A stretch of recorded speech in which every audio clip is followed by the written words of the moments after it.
हाय, अब मैं क्या मुंह दिखाऊंगा, किसको मुंह दिखाऊंगा। सुमित महल के हाथ से निकल गई जगत दीदी। अपना सा मुंह लेके बैठे रहे सुमित महल। तो चलिए मित्रों, अब पूरी कहानी सुनते हैं।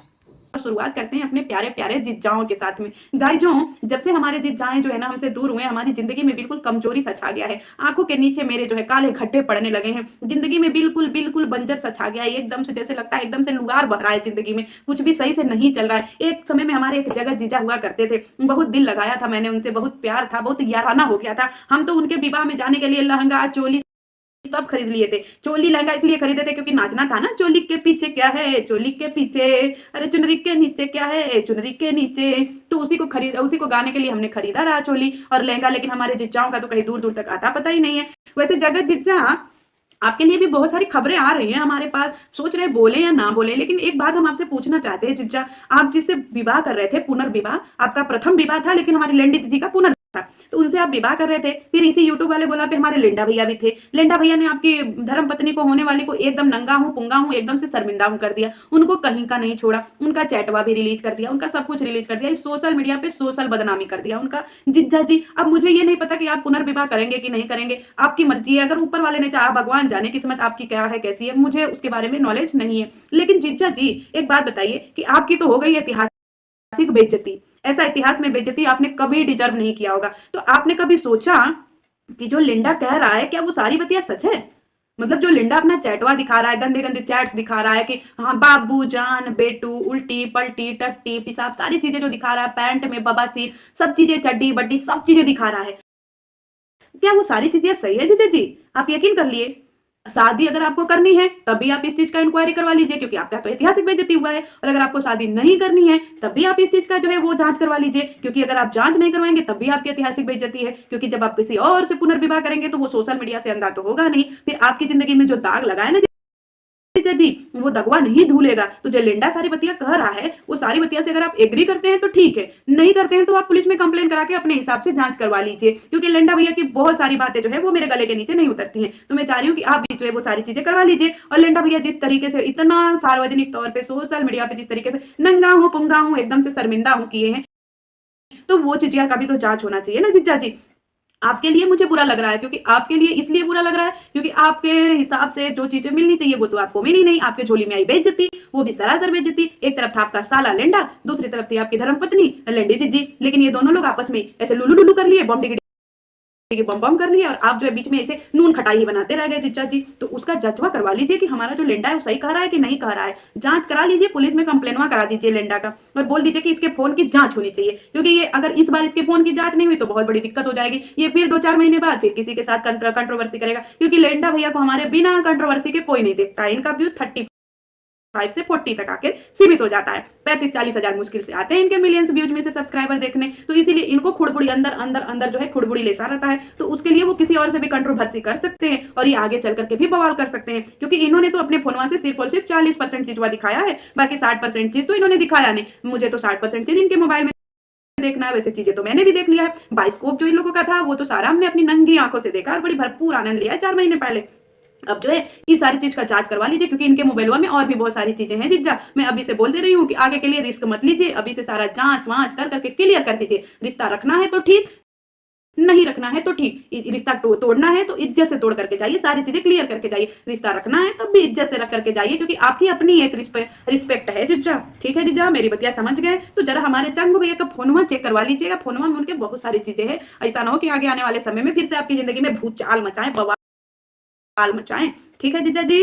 तो इतना ज्यादा बेइज्जती का जो है निरीक्षण तो होना ही चाहिए। मेरे हिसाब से तो निरीक्षण करवा ही लीजिए। चलिए अब हम अपनी बातें लेकर के चलते हैं अंशु जीजी के गोला पे। अंशु जीजी के गोला पे तो हमेशा जैसे लगता है बाढ़ ही आई रहती है। जीजी, इतना बाढ़ इतना बाढ़ इतना बाढ़ कि हम क्या ही बोले। जब देखिए तब इनकी जिंदगी में बाढ़ ही आई रहती है। और पहले अरे बाप रे बाप, अरे बाप रे बाप, अरे बाप रे बाप को तो हम समझा समझा करके थक गए कि अरे बाप रे बाप थोड़ा समझो। लेकिन अरे बाप रे बाप को कुछ समझ में आए तो ना सही। अरे बाप रे बाप ऐसी महिला है, बच्ची हैं, नन्ही मुन्नी सी छोटी सी बच्ची, लेमन चूस वाली, वो हमारी अरे बाप रे बाप को इनके घर में ससुराल में इनके कुछ भी सही नहीं चल रहा है। इनको इससे लेना देना नहीं है। इनकी खुद की अपनी ननद काजल जी, काजल जी अपने जीते जी अपने माँ बाप भाई भौजाई सबसे रिश्ता उन्होंने तोड़ दिया है और वो एकदम सोशल मीडिया पर आकर के उन्होंने ये स्टेटमेंट दिया है कि आज से मेरे मायके वाले खत्म हो गए। तो ये अड़े बाप रे बाप जो ज्ञान की पिटारा बनी है, ये अड़े बाप रे बाप का पहला रिस्पॉन्सिबिलिटी बनता है अपने जाकर के खुद की ननद को हाथ पैर जोड़ करके समझा करके घर ले आने का कि इनका रिस्पॉन्सिबिलिटी है लिंडा लिंडे की कहानी समझाने का। जरा मुझे कमेंट सेक्शन में बता दीजिएगा। मतलब अपने घर में नहीं दाने अम्मा चली भुजाने। ये हमारी लेंडी दीदी को जो है गालियां दे रही थी, लेंडी जीजी हाय हाय, लेंडी जीजी हाय हाय। और जब इनको पब्लिक ने और साथ में इनके जो सगे जो मुंह बोले भैया हैं, जब उन्होंने इनकी बेइज्जती कर दी तो इनकी अकल ठिकाने आ गई। क्यों? क्योंकि ये उठल्लू का चूल्हा है, जहन आई तहें उठ के चली जाती हैं। अरे जीजी तुम्हारी कोई सेल्फ रिस्पेक्ट है कि नहीं? तुम्हारी तो छोड़ो, कम से कम अपने आदमी की तो सेल्फ रिस्पेक्ट रखो। उनको ये कहीं पे भी मजनूगिरी की तरह ले जाती हैं। अरे जीजी उनका सेल्फ रिस्पेक्ट करो, उनको हर जगह पे मत ले जाओ। मैं इनकी एक वीडियो देख रही थी गाइस, जो जिसमें ये अपने नैहर गई हुई थी सीवान, वहां पे इन लोगों को खाने में भुजिया रोटी मिल गया था गाइस। जो मेरी तो हंसी छूट गई कि नया नया विवाह हुए जीजा मतलब दामाद का ये स्थिति है कि खाने में उनके सामने भुजिया रोटी रख दिया जा रहा है कि लो खा लो, नाश्ता कर लो। है मैया इतना ज्यादा जो है अरे भैया नई नई शादी हुई है भुजिया जीजी, काहे ऐसा करती हो, इतना बेइज्जती काहे करवाती हो? ये गई थी सीवान। सीवान में जाने के बाद ये इतनी ज्यादा उधम चौक मचा रही थी, इनको व्यूज व्यूज खेलना था, क्योंकि ये किसी के दुख में शरीक होने के लिए थोड़ी गई थी। अगर ये दुख में शरीक होने के लिए जाती तो इस टाइप की वीडियो थोड़ी आती कि नहीं इनको शॉपिंग करनी है, ये शॉपिंग के लिए रो रही थी, इन्होंने वीडियो डाला। ना ना ना, इनको लगा कि इसी बहाने हम घूम भी लेंगे, इसी बहाने जो है घर से बाहर निकलने का मौका भी मिलेगा और दूसरी बात ये है कि वहां व्यूज व्यूज भी मिलेगा, जो कि कंट्रोवर्सी छिड़ी है तगड़ी वाली। और हमारी जो है जिज्जी को व्यूज मिलेगा। जिज्जी ने तगड़ा व्यूज लिया और उसी व्यूज के चक्कर में कुछ चीजें इन्होंने रिवील कर दिया, जिसकी वजह से इनको भैया ने ऐसे ऐसे बम डिगी डिगी बम बम करके भगा दिया कि चलो निकलो, क्योंकि वो तो ठहरे मुंह बोले भैया। लेकिन ये जिज्जी को नहीं समझ में आएगा गाइस, जो ये फिर वहां से बदनाम होकर के बदनाम गली से निकली हैं अपने गुमनाम गली में, क्योंकि ये भी यहाँ पे गुमनामी की ही जिंदगी जी रही है। अब यहाँ पे आने के बाद जिज्जी के पास कोई कंटेंट नहीं बचा। जिज्जी आई लाइव, जिज्जी ने जो है लाइव में आकर के बताया कि मेरे साथ बहुत बुरा हुआ गाइस, जो हम जो है जीवन में कभी इतिहास में नहीं भुला पाएंगे, हमारे साथ इतना बुरा हुआ। अरे जब इतना बुरा हुआ बहन तो फिर काहे? अब देखते हैं बहन कितनी बार जो है वहां पे नहीं जाती है, क्योंकि जैसे ही वहां पे कोई मामला गरमाएगा वैसे ही ये जिज्जी पहुंच जाएंगी, क्योंकि जिज्जी को भी तो अपना स्वार्थ बुझाना है। जिज्जी खूब ऐसे खूब ऐसे नाक से भी इनका बह रहा था गंगा जल, क्या बोलते हैं सॉरी, नाक से भी इनके बाढ़ आ रही थी, इनके आंख से भी बाढ़ आ रहा था, दोनों से बाढ़ आ रहा था। ऐसे एकदम दहाड़े मार मार के रो रही थी। अरे मेरी तो जो एकदम आंखें चकरा गई थी कि बाप रे क्या हो गया, अरे बाप रे बाप की जिंदगी में। तो बहन अब तुमको समझ में आ गया ना, तो अगर कुछ अच्छा कर सकती हो तो जाकर के अपने ननद के हाथ पैर जोड़ करके उनको ले आओ घर, बोलो कि चलिए नए साल में सब कुछ भुला करके एक अच्छी शुरुआत करते हैं और जिंदगी को खुशहाल बिताते हैं। लेकिन जिज्जी तो मानने वाली नहीं है, जिज्जी अपनी इमोशनल कहानी लेकर के आएंगे। तो जीजी इसके बाद आपकी कहानी खत्म हो गई ना, क्योंकि हम लोगों को ऐसा तो समझ ही में नहीं आता कि आपकी कहानी है कि जैसे लग रहा है कि एकदम से एकदम प्याजी का छिलका है, उतरे ही जा रहा है, उतरे ही जा रहा है, उतरे ही जा रहा है। तो जीजी अब इस पे विराम लगा दीजिएगा, हम लोग थक गए हैं। अब चलते हैं गाय जो हम लोग रंजना भौजी के गोले पे।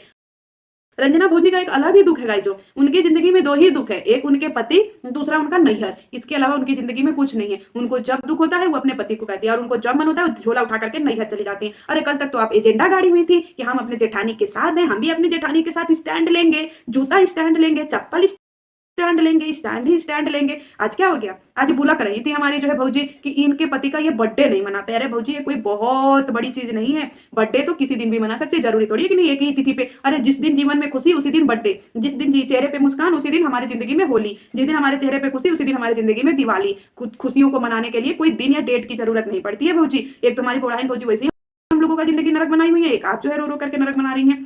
जब आपके पति निकलेंगे आपके काट लीजिएगा। अरे 250 का केक मिलेगा, केक काट के खा लीजिएगा, सब एकदम हुर लीजिएगा, अकेले ही हुर लीजिएगा। एक केक के लिए इतना नाक मुंह ऐसे बहाने की क्या जरूरत है भैया? अरे भैया जिंदगी में तूफान आया है बुढ़ाई भौजी के, उनको समझ लीजिए। क्योंकि आपके जो है जेठ जी वैसे तैयारी कर लीजिएगा घर वहाँ पे, मेडल वेडल बनवा दीजिएगा एक आपको गोल्ड डायमंड का, क्योंकि डायमंड तो 60% ऑफ पे चल रहा है, तो एक डायमंड का बड़का सा लॉकेट बनवा लीजिएगा, उसी पे लिखवा दीजिएगा विश्व विजेता और लेंडा भैया का नाम लिखवा दीजिएगा कि वो पूरा विश्व विजयी होकर के आए हैं, पहना दीजिएगा उनको। ये सब का तैयारी करिए, क्योंकि जंग जीत करके आपके भैया भौजी आ रहे हैं, बहुत बड़ा जंग जीता है उन्होंने, हमारी आंटी जी बता रही थी। चलिए मिलते हैं नेक्स्ट वीडियो में। तो अब सुमित महल के हाथ से निकल गई जगत दीदी, तो अब देखते हैं सुमित महल का क्या होता है। दोबारा से जगत दीदी आती हैं उनकी झोली में या नहीं आती। वैसे दीदी अकेली ही रोती रही, लेकिन सुमित महल जीजू कभी भी नहीं उनके फेवर में आए, उनके आगे आए और अपना ही बचाव करते रहे, अपने परिवार का बचाव करते रहे, लेकिन उनके आगे आके कभी नहीं खड़ी हुए, ना उनके आंसू पहुंचे। तो जगत दीदी ऐसे लूल हस्बैंड को डिजर्व करती है या नहीं करती है, या सचिन जैसे ही कोई मर्द को डिजर्व करती है? तो अपनी राय हमें बताइए, कमेंट करके ज़रूर बताइए।